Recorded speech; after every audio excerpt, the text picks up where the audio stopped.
नमस्कार, सभी को रक्षाबंधन की हार्दिक शुभकामनाएं। आप सभी जानते हैं हमारे जो भी तीज त्योहार मनाए जाते हैं, उन तीज त्योहारों को मनाने के पीछे एक बहुत बड़ा उद्देश्य होता है और उसी उद्देश्य को लेकर तीज और त्योहार मनाए जाते हैं। हमारे यहाँ रक्षाबंधन जो त्योहार मनाया जाता है, उसके पीछे धार्मिक और आध्यात्मिक और ऐतिहासिक सभी प्रकार के कारण हैं, जिसके कारण हम इस त्योहार को मनाते हैं।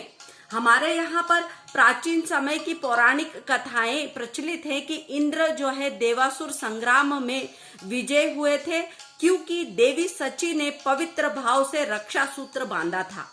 अर्जुन, शिवाजी, छत्रसाल अनेक महापुरुषों की सफलता के पीछे रक्षाबंधन के बांधे गए सूत्र की कहानी अनेक प्रचलित है, जो हम सभी जानते हैं।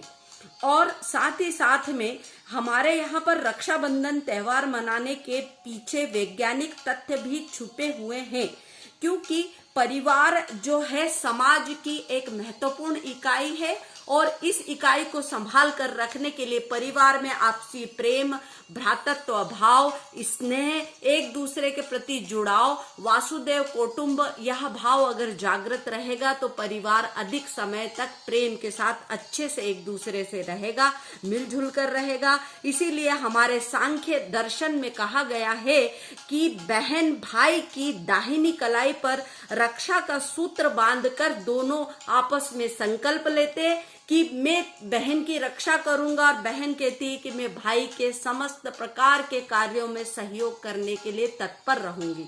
इसी भाव से रक्षाबंधन मनाते हैं, जिसका कि वैज्ञानिक कारण भी है। और अगर प्राचीन समय की हम बात करते हैं तो इंद्र एक समय युद्ध में परास्त हो गए थे और उन्होंने जाकर कहा था ब्रह्मा जी से कि मुझे अब यह युद्ध लड़ना पड़ेगा, क्योंकि युद्ध के अलावा और कोई कारण मुझे दिखाई नहीं देता है। तब इंद्राणी ने यह जो है कहानी सुन ली थी और उन्होंने दूसरे दिन ही रक्षा सूत्र लेकर समस्त ब्राह्मणों को वह सूत्र बंधवाया और पूरी सेना को वह सूत्र बांधा गया। और मित्रों, तभी युद्ध हुआ और युद्ध में इंद्रदेव विजय हुए और असुरों की हार हुई और पुनः इंद्रासन पर इंद्रदेव का शासन रहा। तो हमारे भ्रातृत्व का, प्रेम का दार्शनिक, आर्थिक और वैज्ञानिक समस्त महत्व है। इसी प्रकार से तीज त्योहार मनाए, रक्षा सूत्र बांधकर स्नेह के सूत्र में भाई बहन बने।